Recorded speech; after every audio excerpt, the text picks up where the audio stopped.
నమస్తే. నేను మీ కుప్ప పద్మిని. ఇన్నాళ్ళు మీ సపోర్ట్‌ని నాకందిస్తూ, మీ ప్రేమని నాకందిస్తున్న ప్రతి ఒక్కరికి కృతజ్ఞతలు.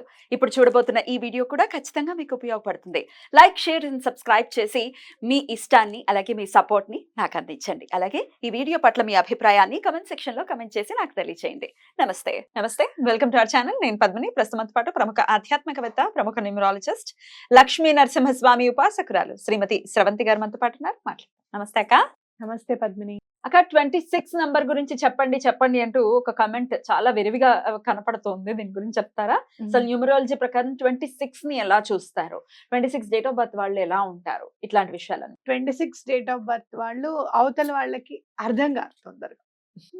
చాలా, ఎందుకంటే మీరు చూడండి 8 వస్తుంది కదా, 8 అంటే ఏంటి, ఇన్ఫినిటీకి నిదర్శనం అది. అయితే వాళ్ళకి కోపం ఎక్కువగానే ఉంటుంది, ప్రేమ ఎక్కువగానే ఉంటుంది. అట్లాగనే ఎవరైనా ఏమన్నా అంటే బాధపడిపోవడం తొందరగా, అలాగే ఎవరినైనా అనడానికి వచ్చినప్పుడు మాత్రం వెంటనే అనేయడం మాట, అలాంటివన్నీ కూడా పీక్స్ లోనే ఉంటాయన్నమాట. అన్ని ఎక్కువే అని చెప్పుకోవచ్చు. ప్రేమ ఎక్కువే, కోపం ఎక్కువే, బాధపడడము తొందరగా బాధపడతారు, ఎదుటి వాళ్ళని బాధ పెట్టడము అలానే తొందరగా పెడతారు.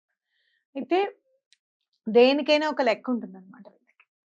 వీళ్ళు ఇలానే చెయ్యాలి, ఇలానే ఉండాలి, జీవితం అనేది ఇలా నడుస్తూ ఉండాలి. కొంచెం డిసిప్లైన్డ్ గా ఉన్నప్పటికీ అవతల వాళ్ళని ఎక్కువగా నమ్మడం వల్ల, అలాగే అవతల వాళ్ళ అంటే ఎక్కువగా ఊహించుకోవడం వల్ల, వాళ్ళు ఏమన్నా ఇది మంచి జరుగుతుంది అని చెప్తే ఇంకా ఊహాలోకంలోకి వెళ్ళిపోతారు. ఎందుకంటే 8 అంటే ఏంటి, 4 కి డబల్ చేస్తే 8 అవుతుంది కదా. 4 అంటే హాల్యూసినేషన్, ఇమాజినేషన్ ఎక్కువ. వీళ్ళకి కూడా అంతకు మించి ఇమాజినేషన్ ఉంటుంది అనమాట. రాహు కంటే కూడా ఎక్కువగా ఉంటుంది, డబుల్ ఇమాజినేషన్ ఉంటుంది. ఆ ఇమాజినేషన్ మీదనే ఆధారపడి ఉంటుంది అంత లైఫ్ అంతా అని అనుకుంటారు. అది అలా ఉంది అంటే అలానే ఉంటుంది. ఎవరైనా ఒకటి ఎగ్జాంపుల్ గా ఒక పిక్చర్ చూపించారనుకో, ఇది ఇలా ఉంటుందిరా, ఈ బిజినెస్ ఇలా ఉంటుంది, ఇలా చేస్తే ఇలా ఉంటుంది అంటే అది అలానే ఉంటుందని నమ్మేస్తారు. ఫస్ట్ టైం ఎవరి మాట అయితే వింటారో అదే నిజం అనుకుంటారు. అలా ముందుకెళ్ళిపోయి లాస్ అయిన వాళ్ళు కూడా చాలా మంది ఉంటారు 26 నెంబర్లో. అయితే వీళ్ళు చేయాల్సింది ఏంటి అని అంటే, వాళ్ళ లైఫ్ లో డిసిప్లిన్ ని ఇంపార్ట్ చేసుకోవడం. ఆ డిసిప్లిన్ కూడా ఎంత వరకు ఉండాలో అంతవరకు ఉండాలి. ఇది ఇక్కడ పెట్టావు, అది అక్కడ పెట్టావు అని సతాయించడం కానివ్వండి ఇంట్లో వాళ్ళని, లేకపోతే వాళ్ళకి నచ్చిన విధంగానే ఇల్లు ఉండాలనుకోవడం కానీ ఇలాంటివి జరగకూడదు. ఫైనాన్షియల్ గా చూస్తే మాత్రం పూర్వజన్మలో ఏదైనా మిస్టేక్స్ చేస్తే 26 అండ్ 29 లో పుడతారు అనేది న్యూమరాలజీలో చెప్పారు, నాకు నేర్పించిన వాళ్ళు. ఎందుకంటే 26 ఇస్ ప్రళయం నెంబరు అని చెప్తారనమాట. నేను చదువుకున్నప్పుడు అదే చెప్పారు నాకు.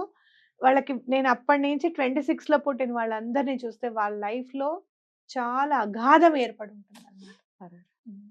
అండ్ అది కూడా ఆఘాతం కూడా ఎవరి వల్ల ఏర్పడుతుంది, వేరే వాళ్ళు చేసిన మిస్టేక్స్ వల్ల వీళ్ళు ఇబ్బంది పడాల్సి వస్తుంది. Is it only for 26 or 8 ఏదైనా 8, 17 అండ్ 26? 8, 17 అట్లా ఉంటుంది, కానీ 26 కి ఎక్కువగా. 17 ఏంటంటే వాళ్ళు చేసిన మిస్టేక్స్ కి వాళ్ళు ఇబ్బంది పడుతూ ఉంటారు.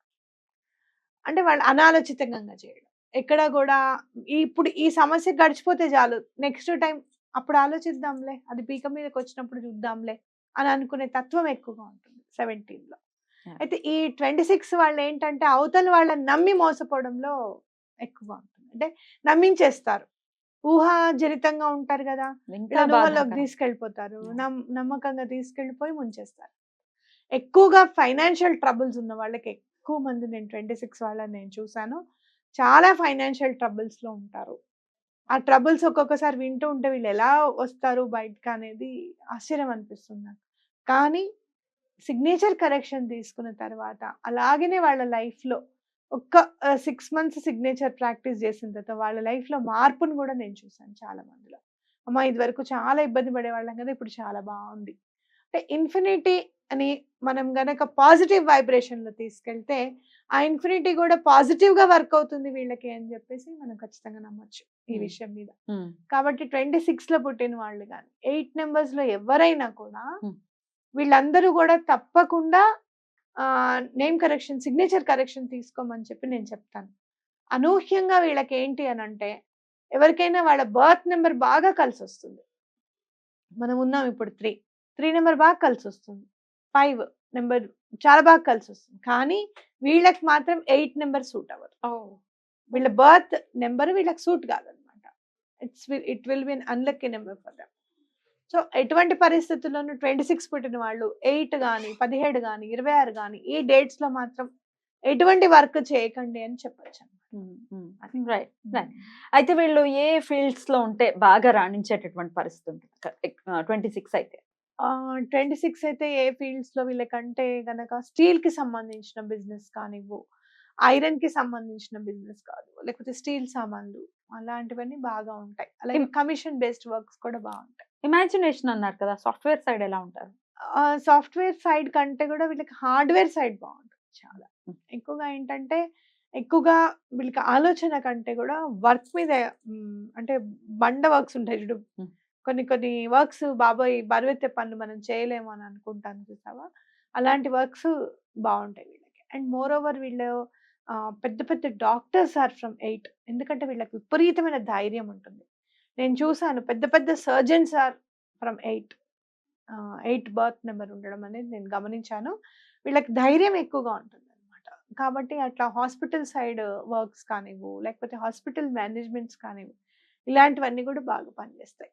అలాగే పెద్ద పెద్ద ప్రొడ్యూసర్స్ వాళ్ళు 6 నెంబర్లో ఉంటారు, కానీ ధైర్యం చేసి ముందుకెళ్ళిపోదాం అనుకునే ప్రొడ్యూసర్స్ కూడా కొంతమంది 8లో ఉన్నారు. అలా అలా పెద్ద వర్క్స్ కూడా వీళ్ళు చేయొచ్చు. వీళ్ళకి కలిసి వచ్చే కలర్స్, డేస్ ఒకసారి చెప్పండి. లైట్ బ్లూ కలర్స్ ఏమైనా సెట్ అవుతాయి. సాటర్డేస్ అంత వర్క్ చేయకపోవడం, ఎందుకంటే 26 8 నెంబర్ పడనప్పుడు సాటర్డే కూడా పడదు అని నేను అనుకుంటాను. కాబట్టి వీళ్ళు ఏదైనా కానీ ఫ్రైడేస్ చేయడం, అలాగే మండేస్, అంటే శని భగవానుడికి ఈశ్వరుడు అంటే చాలా ఇష్టం. మండేస్ వర్క్ చేయడం కూడా చాలా మంచిది. సండే ఏ పని చేయకపోవడం, ఏ పని చేయకుండా ఉండడం బెటర్. అది ఎట్లాగో సండే ఏమి మనకి వర్క్ ఆఫీస్లో అవన్నీ ఎలాగో హాలిడేస్ ఉంటాయి కాబట్టి ఇంపార్టెంట్ డెసిషన్స్ అవి తీసుకోవడం కూడా సండే చేయకుండా ఉండడం అనేది బెటర్. ఖచ్చితంగా తీసుకోవాల్సిన జాగ్రత్తలు ఏంటక్క?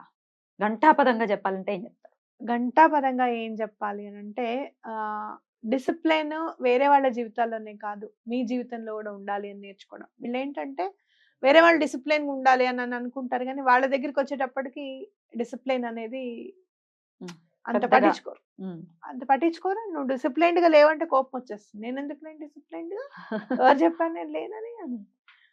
ఆ డిసిప్లిన్ ని అలవర్చుకోవడం, వేరే వాళ్ళకి మీరు ఎవరికైతే చెప్తున్నారో అది మనం చేస్తున్నామా లేదా అనేది మీ మీద మీకు నిఘా అనుకో, అనాలిసిస్ అనుకో, అలా ఉండడం. అలాగే రెండోది ఏంటంటే డబ్బు ఖర్చు పెట్టేటప్పుడు జాగ్రత్తగా ఉండడం. అవతల వాళ్ళు చెప్పారు కదా అని చెప్పి ఇన్వెస్ట్ చేయకుండా ఉండడం. అది ఎంతవరకు కరెక్ట్, మన జాతకానికి అది సూట్ అవుతుందా లేదా, మన వ్యక్తిత్వానికి అది సూట్ అవుతుందా లేదా, మన క్యారెక్టర్కి అది సూట్ అవుతుందా లేదా, ఇలాంటివన్నీ కూడా అనలైజ్ చేసుకోవడం. ఒక్కసారి ఆలోచిస్తే మీ బ్రెయిన్ మీకే చెప్పేస్తుంది.